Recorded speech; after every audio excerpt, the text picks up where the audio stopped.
I went to the last community consultation forum of the Wild Horse Management Act between national parks and the general community, and it was at the Lake Jindabyne Hotel. Okay. It was in winter time, so it would be 15 years ago, I think. And I walked in there as a person who just lived here for 5 years, knew very little about the Brumbies, and I just had a friend who had, I just had found Sonny the first rabbit, and I thought, I'll go up and I walked in. I've got friends who worked for national parks, so I used to go mountain bike walking with them, and they warned me, and I was like, no. So I walked in, and I was absolutely appalled because the first thing I saw was a sticker that said something about colour greenie or colour, and it was like threatening people's lives.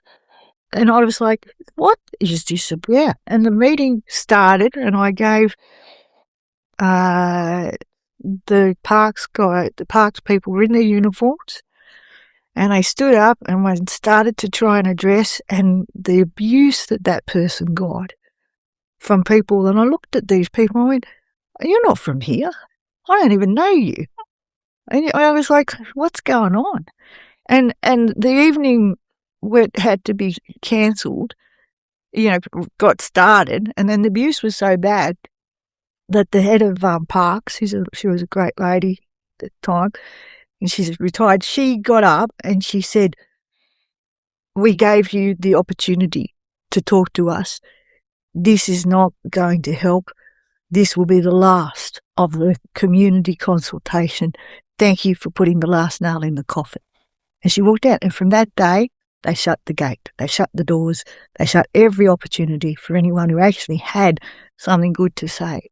But it's like a lot of the commentary on the Brumby issue, the hot air given by people with good intentions, but misunderstanding of what these horses need has created the biggest rift, and such now that you're right, Sidonie, you couldn't have, from a community consultation where Park said, we'll listen to you and talk to you all, to now where they won't even, anyone with the information trying to put their hand up and say, I'd like to help, there is no way they'll open that door again. Well, thanks for sharing that, Clare. I suppose that's a great place to start from.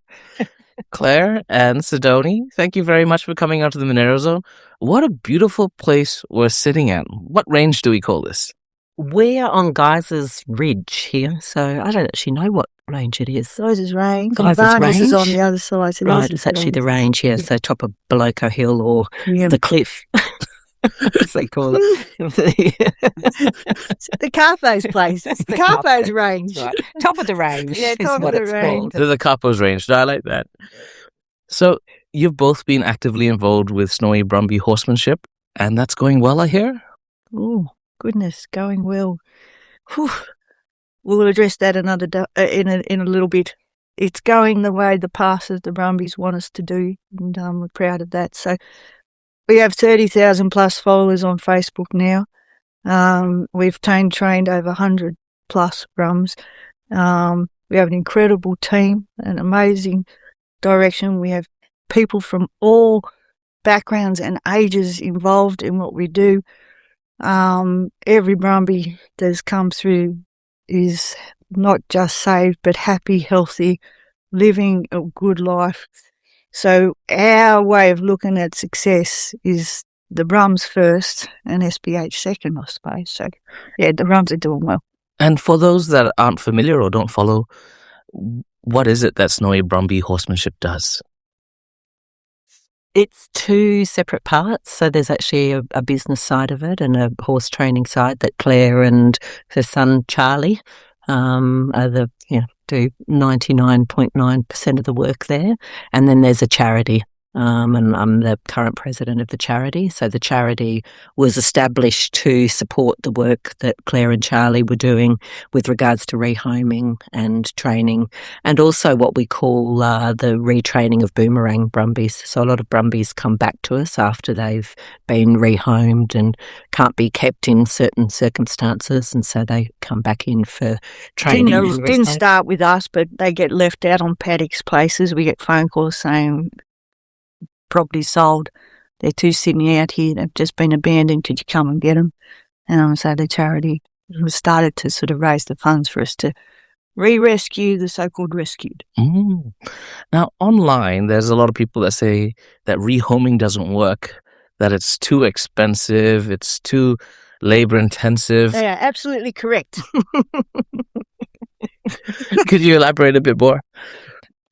All right. So when we talk about this, please, anyone who has got a judgment in their mind right now about what we're about to say, please know we've been doing this for a long time now. We understand the Brumby very, very well. We only work with wild horses. We don't leave here and go to a house in the Central Coast or sit online in some office in Sydney. And those people, gratitude to you for knowing the Brumby and trying to help. But we live, breathe. You've just seen 5 of them just there, walk straight past. There's Sidonie's mob. So what happened was the Brumby numbers definitely got to such a large amount that it costs, I believe, when I was told, $5,000 per horse that was to be trapped in the national park. So that's how much national parks costed out the trapping program. And I've ridden through the traps. I've ridden through where the Brumbies have lived in the wild. I've driven over the mountain and picked up directly out of Blowering umpteen Brumbies. Now I have met the trappers, and I can tell you now that that cost of $5,000 per horse was actually quite, it was done well. Like what they utilised for that money, they did a great job. I cannot fault those men for doing one of the most difficult jobs. But I understand they couldn't do it cheaper. No. And if they did, they wouldn't be keeping themselves safe or all the horses they were working with to get through. So when you trap a Brumby, that Brumby has very little face-to-face with a human. It's all done. And you can understand these are government workers. They can't put their bodies on the line like, other farms or whatever who work with big animals. So these guys had to do it safely. And so that's the cost of it, yeah. Wow. So it wouldn't be feasible to stop the shooting? Oh, you've gone the other extreme. Sorry, you've gone from trapping to shooting, and no one has seen the middle ground. No one has seen the answer in the middle, and we're going to give you the middle answer. Well, let's jump to it. What's the middle ground in this? Because that's the only 2 options really that's been presented, I think, publicly. That is what frustrates us to the hilt. Because if you can only be one way or the other, you'll never see the problem from an open perspective and try and get to a solution. If you talk about an engineer, they've worked tirelessly on something for years to be able to go, oh my goodness, that works. So we are the ones who've worked tirelessly with wild horses to know how this can work. The middle ground involves something that goes from tourism, horsemanship, culture, skills, working inside and with national parks, through to building a Brumby into domestic, either into training, into riding, or through to our Serrated Tussock weed management.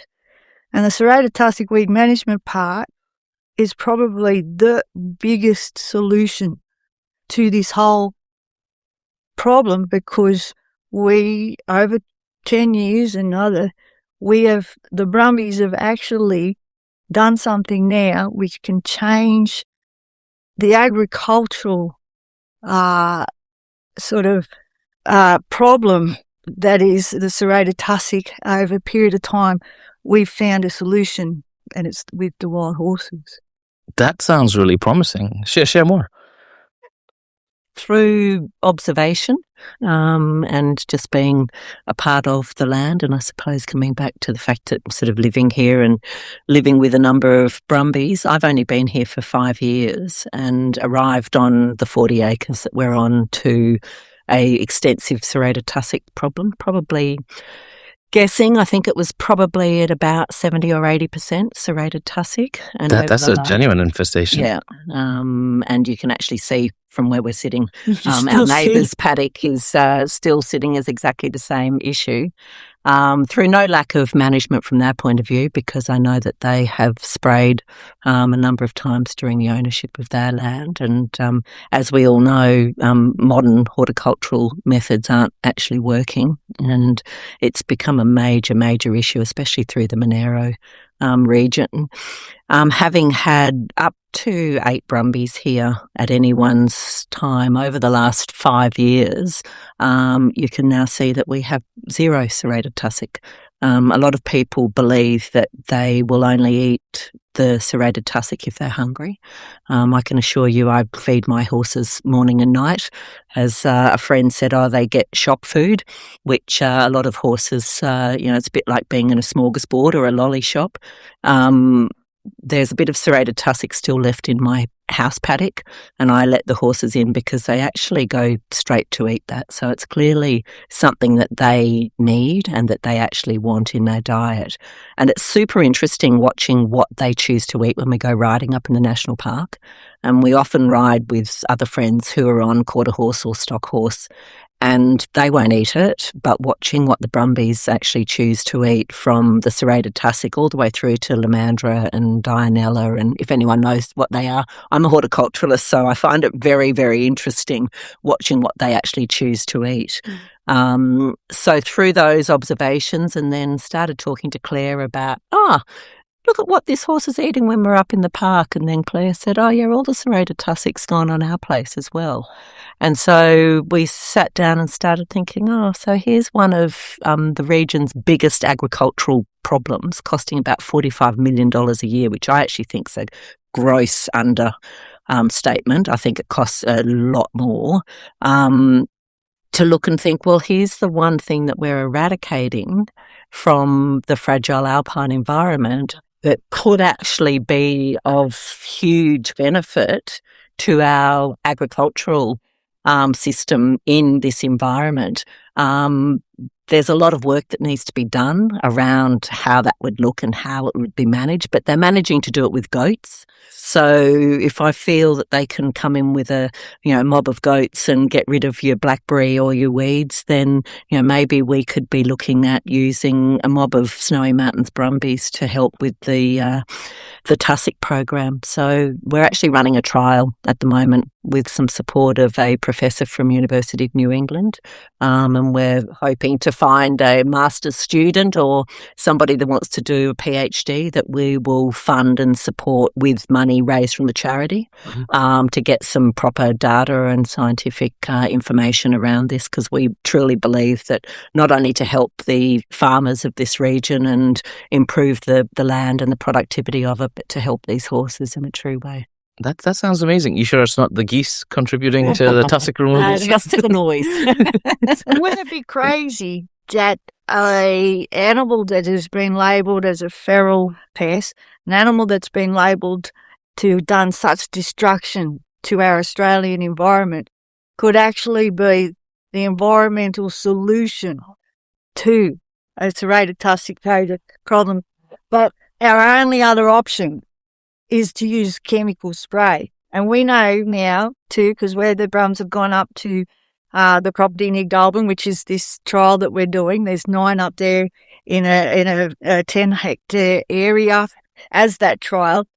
We know that they are on agricultural land now doing that, and they are choosing to eat that serrated tussock as part of their diet. They're not losing weight. They're not forced to eat it because surrounding them around that tussock is really good, it's usual cattle country. And the people who've run that property and the manager there who's run it for 40 years or so, amazing man. He had come down and kept looking at what we did here. He's not stupid. He said, all right, I've got to do something because they're spraying that paddock every 2 years. It's costing them thousands and thousands, and that tussock is now, getting a resistance to that spray.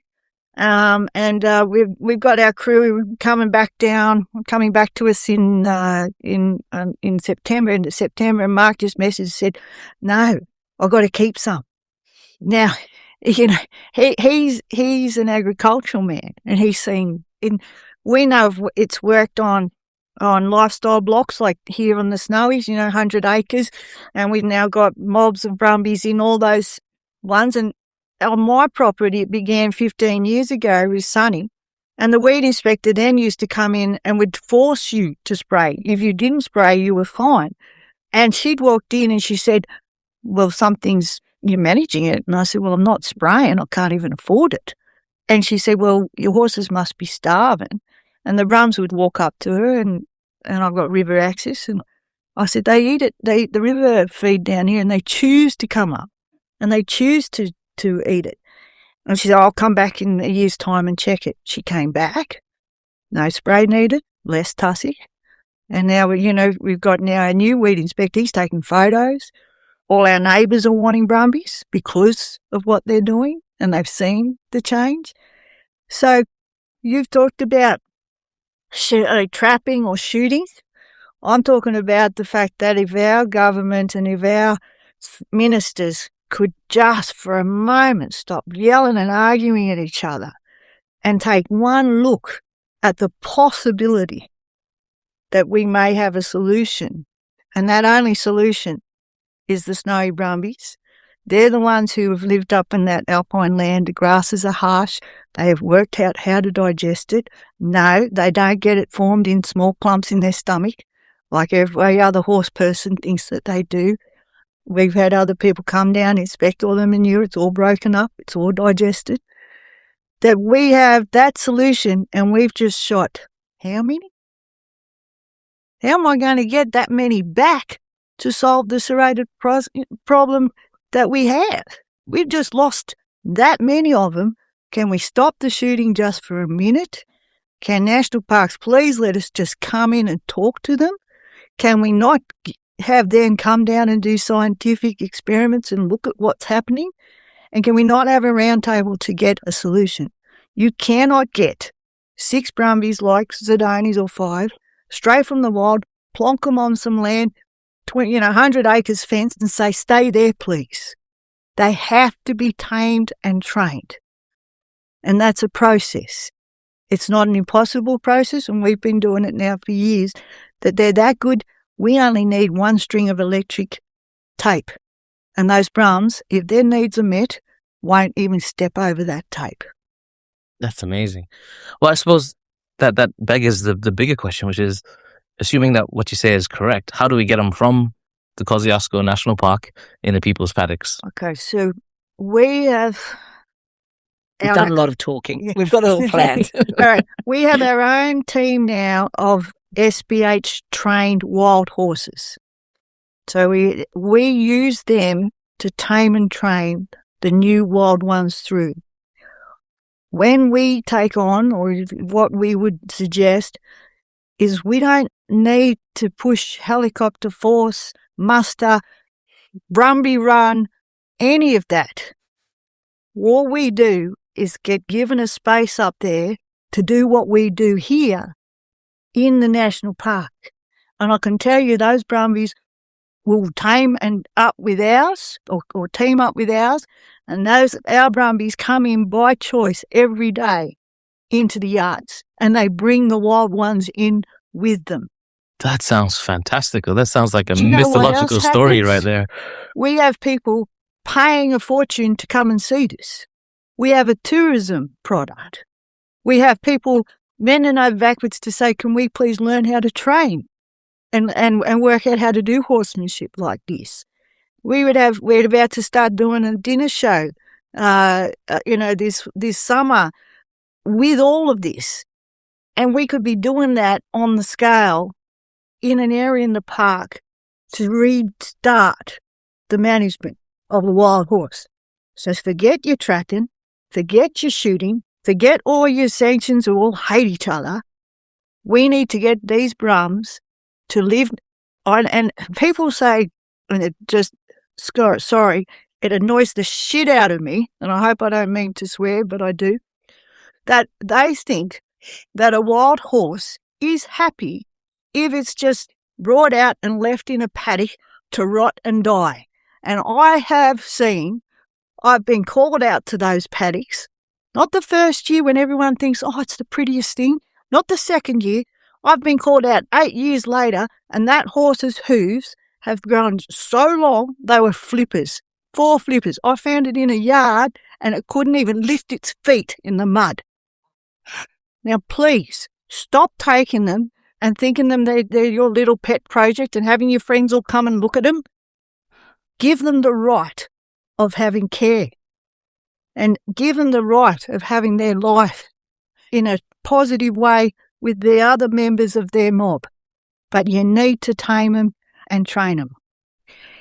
And what would be the most cost-effective way of doing that? Tourism. So we know, because we've now done it with SPH now for 6 years, that tourism pays for all of this. So government, you would only need to give, and parks, to get on board. Work with us to create that tourism product. And if you tell me the parks aren't interested in tourism, please tell me what's going on in Perisher right now. I think you said at the start that it costs about $5,000 at the moment to repatriate a single horse. Do you think that price level could be brought down? Absolutely. Yeah. And once you remember, that $5,000 level, the product of that is a wild horse.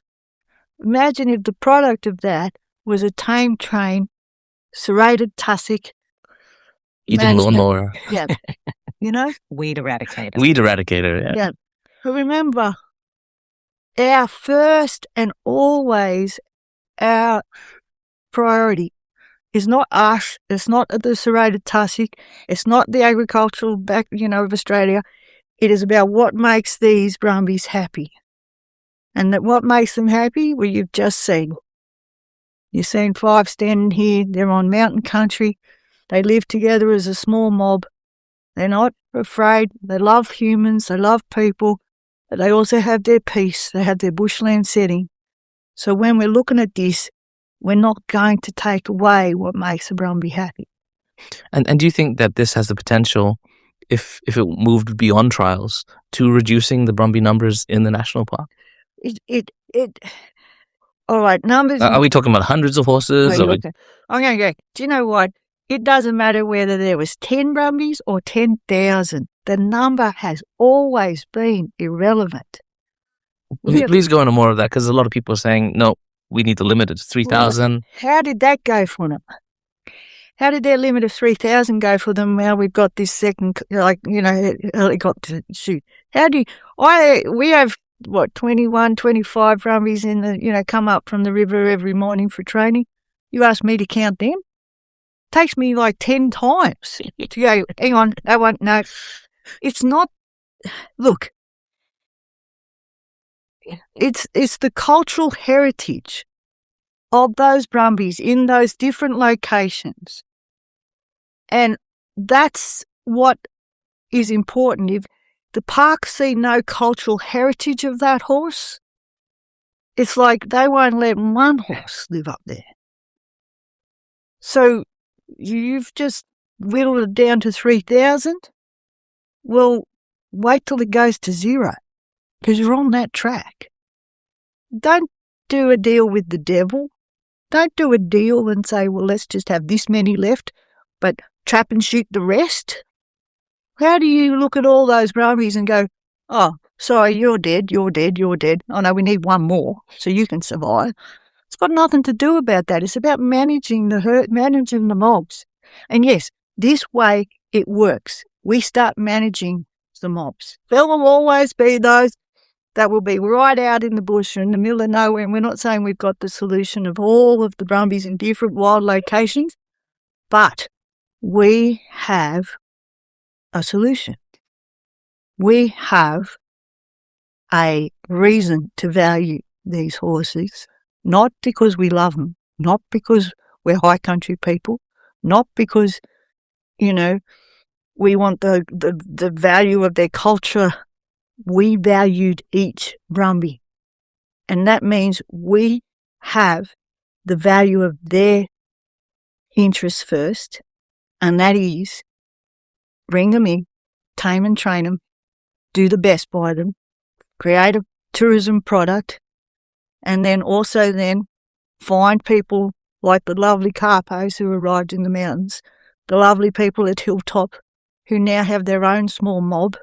They've become a tourism asset on their own land with their Airbnbs now booked out but that mob isn't sitting quivering down the back of a paddock.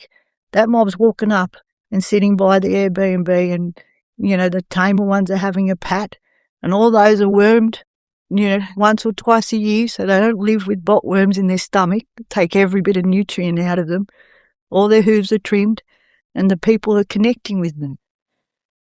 And it's not about the poor Brumbies, how many left in the park. It's about knowing that the wild horses are different to a domestic horse. If you had a choice, you wouldn't put a number on how many horses should be kept in the park? Why should we? I think the issue with that, Chris, is that nobody's denying that they need management. Everything needs management. I think it's just the methodology at the moment in which they're being managed. And I think this is where, being able to speak openly, to share the information that we're, being able to gain. We've just got a dog joining us on the table. But also I think that whole thing too of, sorry, buddy. The methodology of the management, and I think when you look at what the trapping program was, going all the way back to even Brumby running and now, massacring them by helicopter, none of it seems to, be the answer. And who knows, this may not necessarily. You asked about how many left. Could you imagine if the government turned around and said, hang on a minute, these are the only weed-eating the serrated tussock we've got, don't shoot another one, please, yet. Does that not answer your solution? It's not about the numbers. And if you ask the national parks or, people in the city or Sydney or whatever in the top offices, how many horses would you like left in the national park? What's their answer? 0. Exactly. Who are the land managers? They are. So this is where you went from one extreme where no one was allowed to touch them and they exploded in population to now, how do you know there's 3,000 left? How do you know if there's 2,999 left? It is a number. It's irrelevant. So I suppose, what would success look like for you if you got to trial this program out? If Park said, "Yep, come on in." Success is we had one Parks person ring us and say, "We heard you have something down there that's been happening with the Brumbies, and they're eating a weed," because we know that over in the Canberra National Park, they have just fenced off an area of Serrated Tussock, and they're trying to burn it, they're trying to reduce it, and they've got no way of knowing how to get rid of it. Wouldn't it be amazing if their parks officers rang us and said, "Do you have a way of getting rid of Serrated Tussock?" And we go, "Yep." And they go, "Come in and bring some of the rums and let us have a look." That's the first part to success, an openness from all parts of this, to be open to look at the solution and stop fighting each other, stop fighting the players, everyone. get involved to actually work out the solution, because you know who loses in this game? The horses. The Brumbies. The cruelty that they have received, not just from being shot, but the cruelty they've received when they've been rehomed. They've been sold off. Thousands going to Queensland, like up into the middle of nowhere. Now, because they saved their life, then they get sold off a week or two later to a place they have no idea where they are. Not one spell, they've got a coat on them that's as thick as. You know, they're living on the coast. They're living. Now, I don't get you. Look, everyone who's taken a Brumby, good on you and good for you. And I know a lot of them have managed to be okay. But if I was a wild animal and I was taken from everything that I knew, every mob that I knew, all my family members, from every smell that I had, I mean, it's like us taking Aborigines to London, isn't it? Are you familiar with the Comanches? How they used to train horses on the Great Plains of the USA? It seems like that was sort of story. Yeah. But it's respect to them. Yeah. Wow. So just going back to the trials that you ladies have been trying, have there been any difficulties with that? No, they haven't. Not, I mean, apart from what you would normally expect when you know, what do they say? Don't deal with animals or children. So, you know, similar sort of issues from, you know, anybody who farms day to day, you know, maintenance requirements and, you know, kangaroos knocking down electric fences and bits and pieces. But other than that, no. And I was actually just saying last week, and I'm endlessly writing letters to our politicians and anybody that I can hopefully get to listen.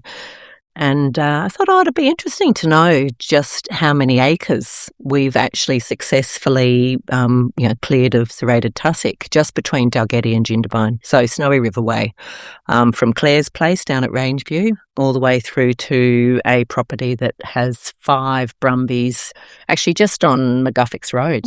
So not even all the way into Jindabyne. I think that's the best region in our region. It is indeed. And at the moment, we estimate that over the last 4 years, we've cleared nearly 400 acres of serrated tussock. With no spray. That's got to count for something. So, you know, And that's by only accident, observation. not by, Accident. Yeah, not by actual Intention. How would it actually work, though, going into the future? Let's say we were given permission to do this. Well, take me step by step. You'd go into the KNP, you'd mix your herd with the wild horses. The first part is working with the wild horses, and you're talking about KNP, but there's also wild horses in state forests and different. So the first part is working with the land managers of those places, getting an understanding of where those horses are, the resources there, and how we would go about it. Everything is feasible then with government support. You know, we've got the knowledge, we've got the skills. All man we need is government support for us to start the process. And when you say government support, are we talking about funding or just licensing or permission? I think it would be about the land managers working with this system as a solution. So that does come with staff, funding, access, resources. Then we start small and we do the trials. You know, we work with agronomists, we work with veterinary people, we work with, you know, different ministers in agriculture and all the rest of it.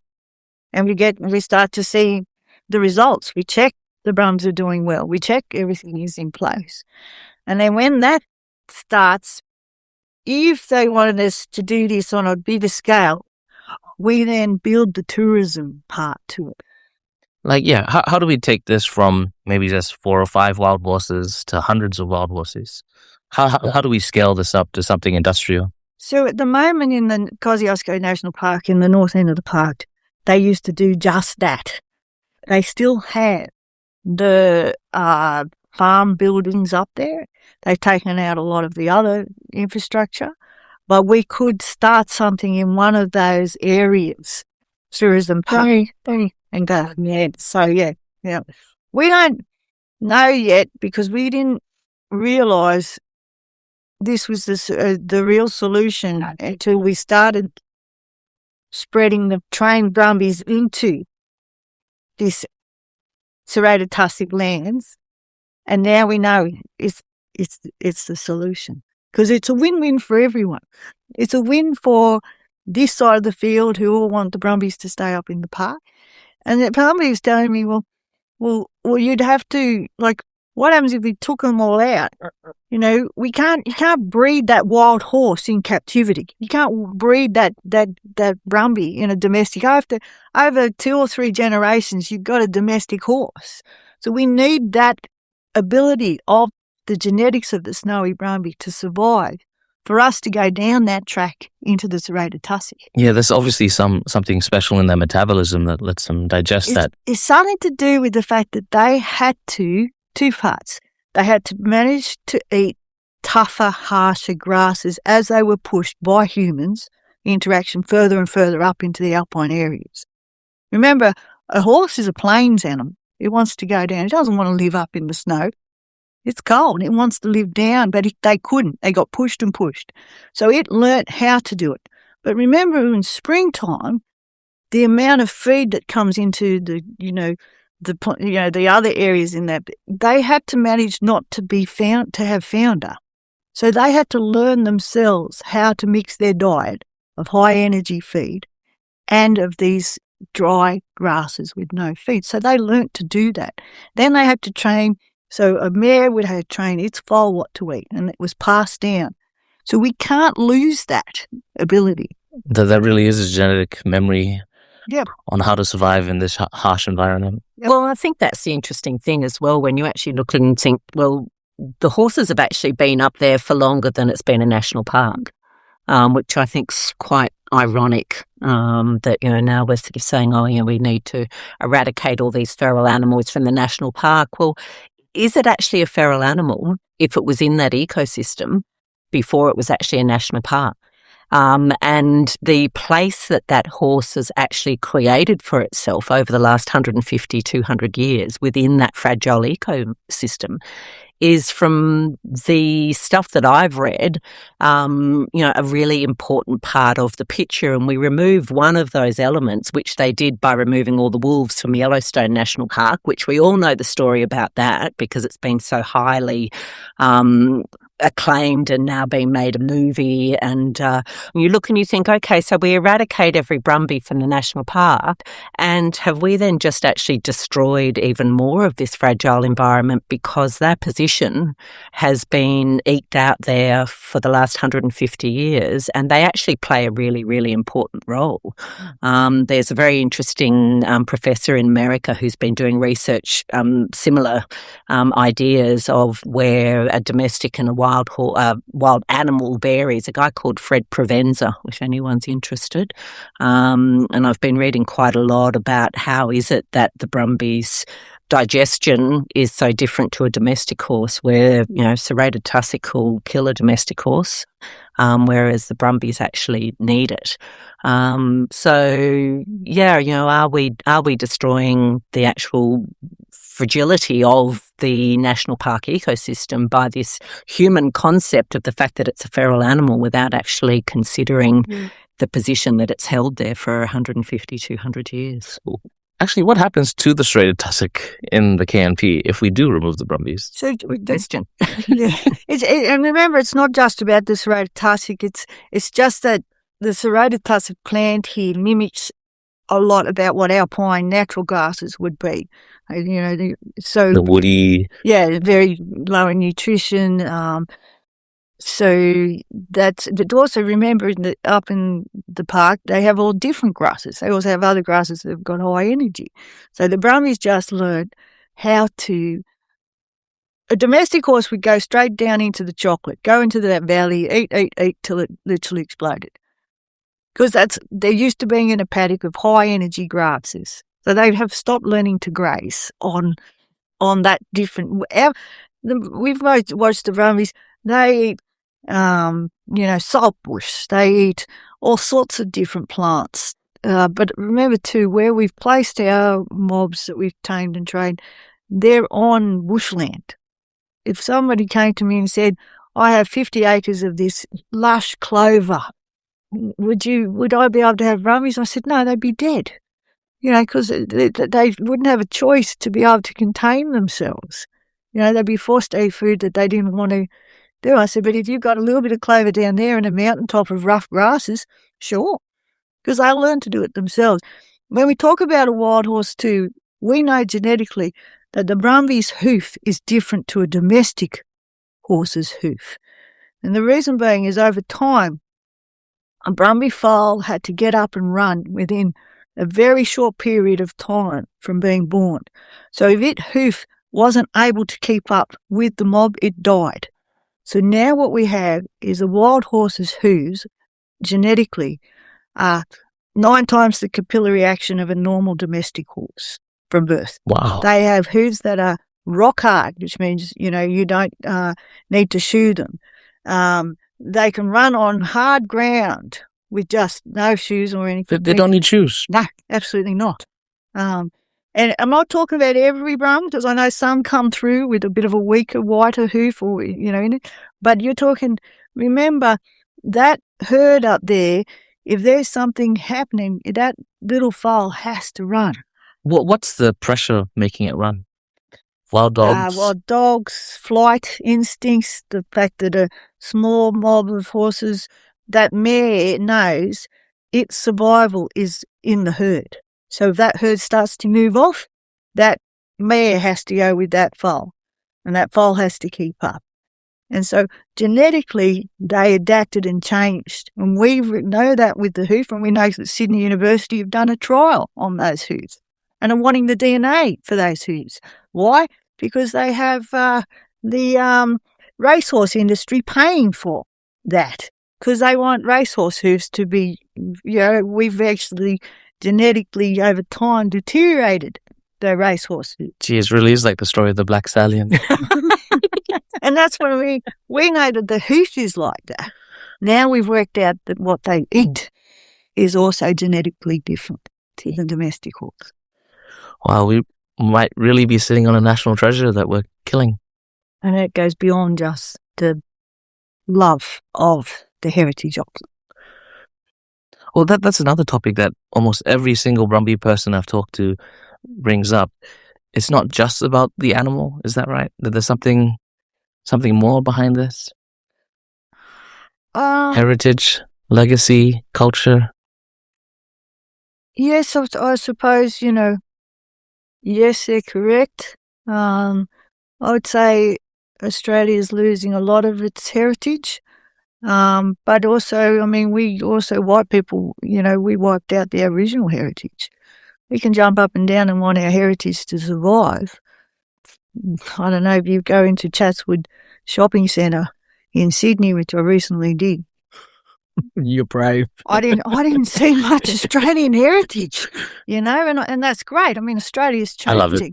Yeah, Australia's changing, and people are changing, and 300 years ago there was no white man's heritage here. I think ultimately it just comes down to respect.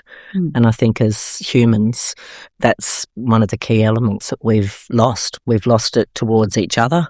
We've lost it towards, our animals, our land, and how we choose to be a part of this extraordinary country that we all have the privilege and the honour to live in. And I think that, that respect piece, we'd go a long way to be able to sit there and actually sit with the true meaning of what respect actually is on all of those levels. And our tourism product that we've made at SBH is all about that cultural history. It's all about that heritage. It's about why people come and they want to interact. They want to see the horses. They want to understand horsemanship and training and see them running in across the Snowy River up to our yards for work. Well, what does the Brumby represent to you? Wow. Because it's obviously more than just the animal we're talking about.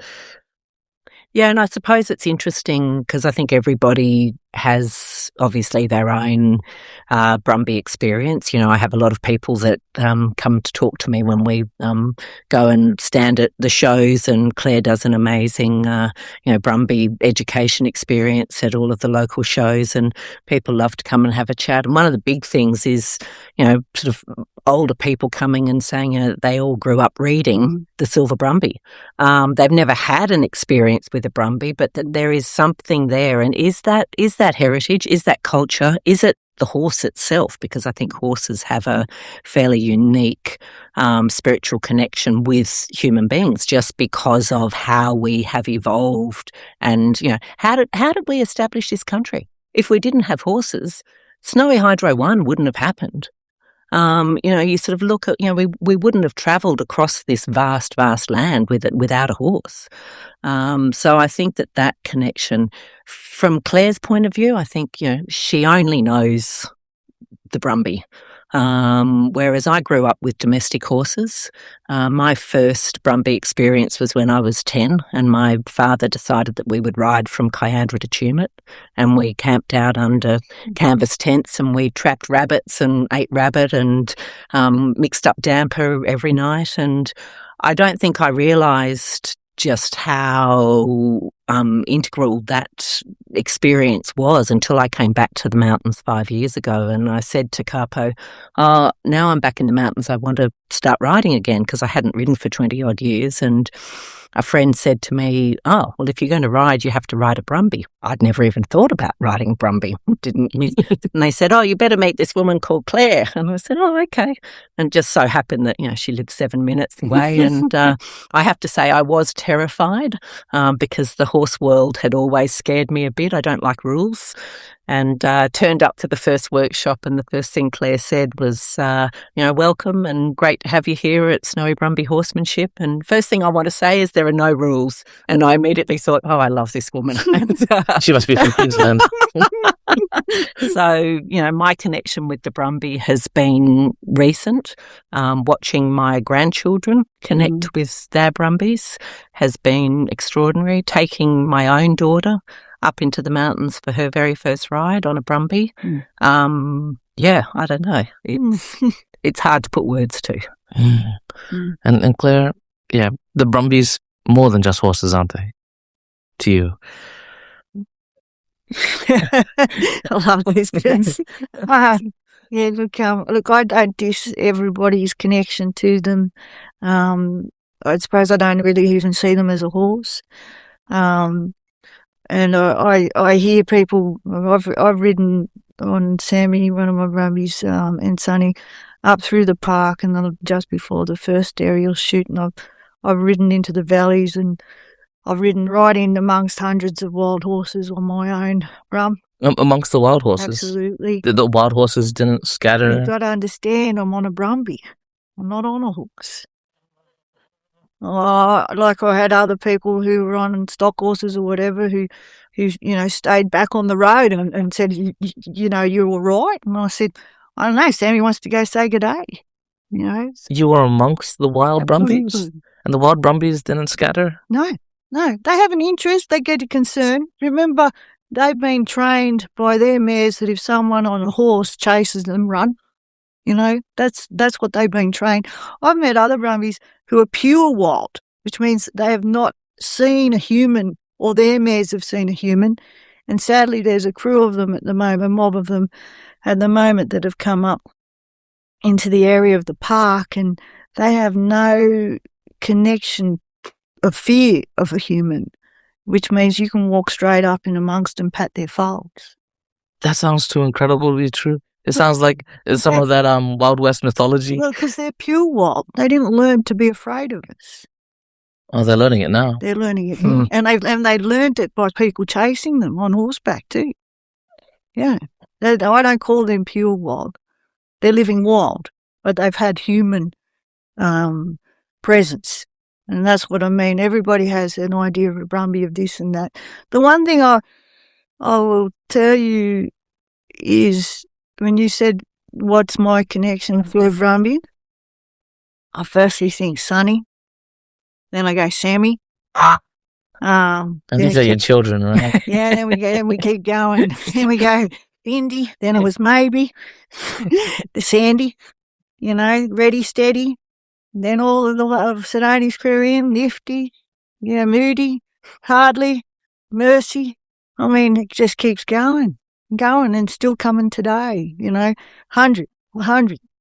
And we are family, my family, our families. When you talk about Brumby, we don't just look at them, take photos of them, go visit them in the park. We are their mob. They keep me safe. They train with me. They teach the new Brumby coming in, it's okay. They also keep teaching manners. Sonny won't let another wild Brumby come up next to me. She protects me. That's amazing. How would you then respond to the cold hard numbers of history where I believe for the Light Horse Regiment that went over to the Middle East in World War One, what was it? Not a single one of those horses came back? Oh, one came back, sorry. One came back out of hundreds? Oh, Tens of thousands. You look at those poor men, and they would have been my son's age. He would have gone on his best horse, Sandy. He would have gone to war, and they would have taken his horse straight away and given him something else because he probably would have just been in the infantry. And then they went overseas, and they would have had to watch the love of their horses there suffer. How cruel it would have been for them. No food, no water for days. Heat. And then, the choice was let them live or shoot them yourself, and no, they wouldn't be cut up and eaten by your enemy. I mean, those men we do not pay them enough respect. The horses themselves, I mean, when you get a good one, and a really good one, especially if it's been wild and then chooses to be your best working partner, it's like the work dog. An extension of your body. Yeah. We're very lucky because we have that, and that's why Sidonie puts her grandchild on Nifty. She knows Nifty will keep her safe. These aren't stupid. These souls and these animals, they're beyond smart. So, yeah, it's cruel what we've done to them. Yep. Humans aren't very nice. Is there something else I should have asked that I haven't? I think we've covered a lot of things, but I think if anybody is interested in coming and having a look at what we've discovered ourselves with the Serrated Tussock management, and I think that bringing it back to a position where it's manageable at this stage and in the early days, as said to Clare, wouldn't it be great if we could eradicate the Serrated Tussock from Dalgety to Jindabyne? We've done 400 acres. There are probably a few thousand acres more, but these small lifestyle blocks of 100 acres that are incredibly difficult to manage from a weed point of view. This is exactly the sort of conversation that we want to have with people that, you don't have to own a Brumby. This is where Snowy Brumby Horsemanship and where the charity at this stage is coming into it, and to be able to, get some other farms on board where we can continue to collect some scientific data. I'll volunteer my farm if you want. Fabulous. I'll come and see it tomorrow. Oh, good. Done. My paddock 3 is full of tussock. We can only do, and so many rums, that we have the land to be able to, I think as a community, we need to give back to the Brums. Let's stop asking national parks to give everything. If we love these horses so much, and I'm telling everyone out there who's been on podcasts, gone on to, protest, get in touch. Let's get these horses and get working together and make this solution and get this tussock thing over together. I think we just measure it as a day's ride, right? From where you're at to where I'm at. Yep. Probably not even that. Yep. No, that's what we do, and that's the charity part. They raise the money for us to come out. We visit the property, we check all your fences, we look at would it be suitable for them. We work with the family. We train the family on how to sort of, interact or keep, it all safe. for us, it's about the success.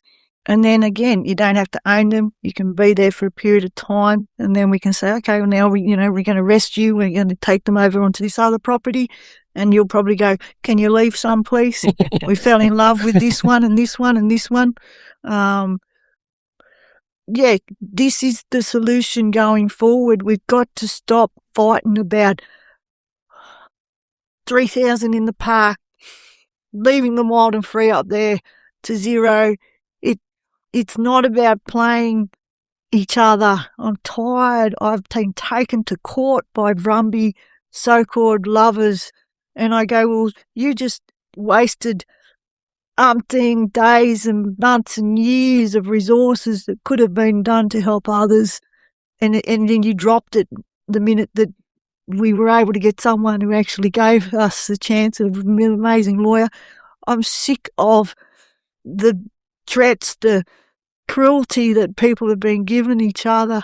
We have always had an open gate, never shut anyone away.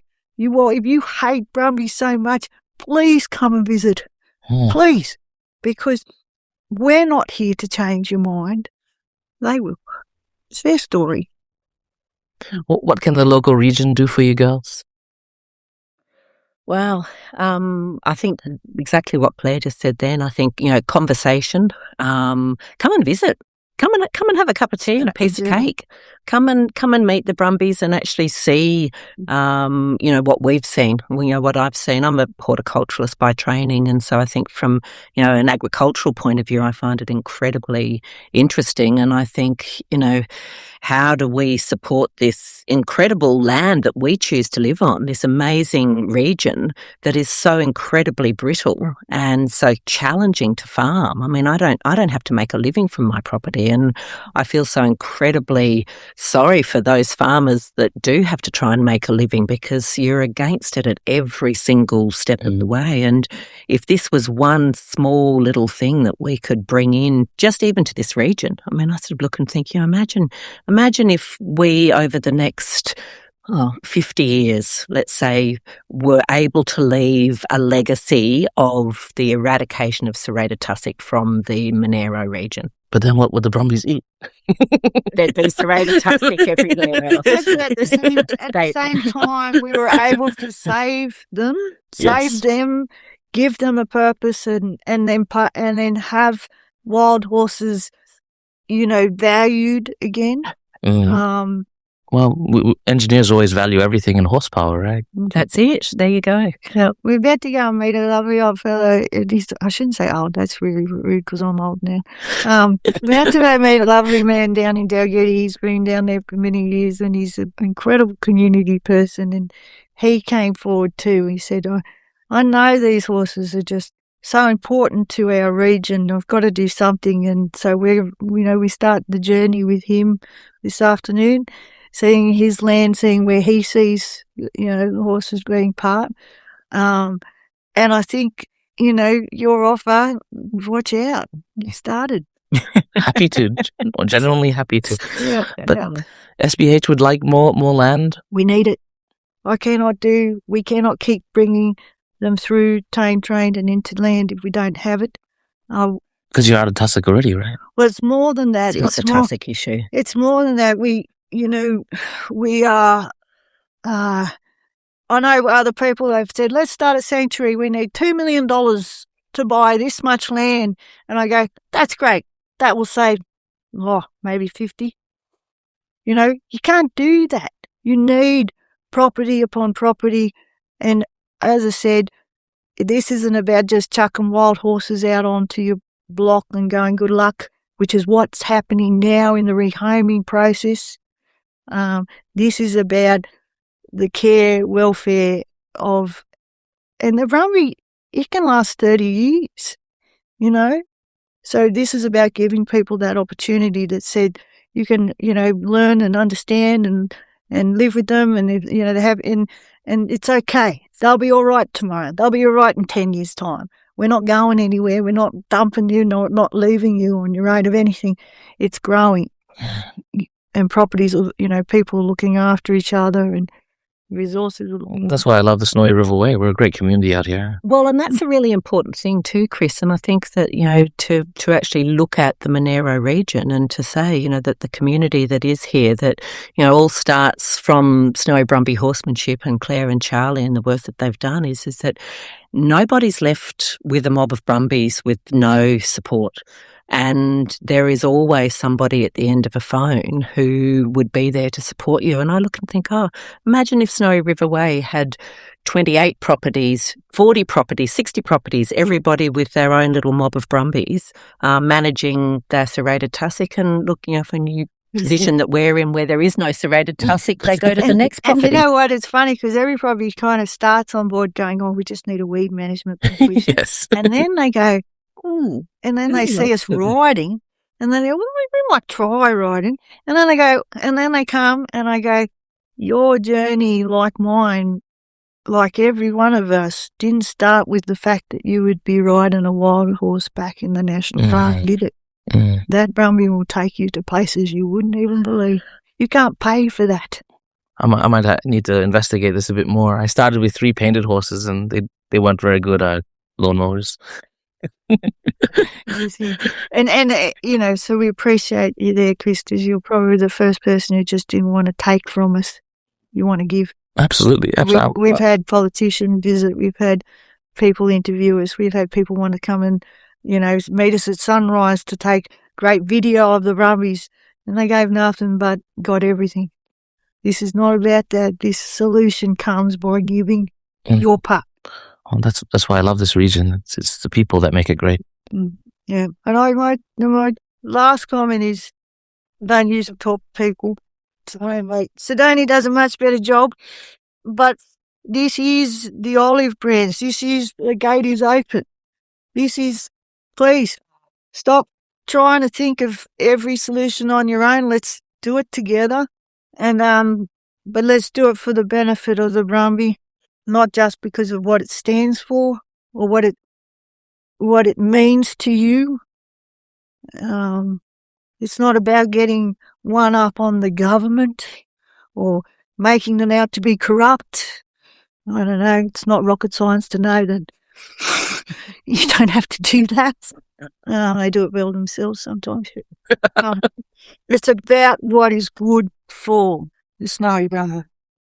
Yeah. Thank you very much, Claire. Thank you, Sidonie. There's been a good cacophony of goose action in the background. It might be very annoying.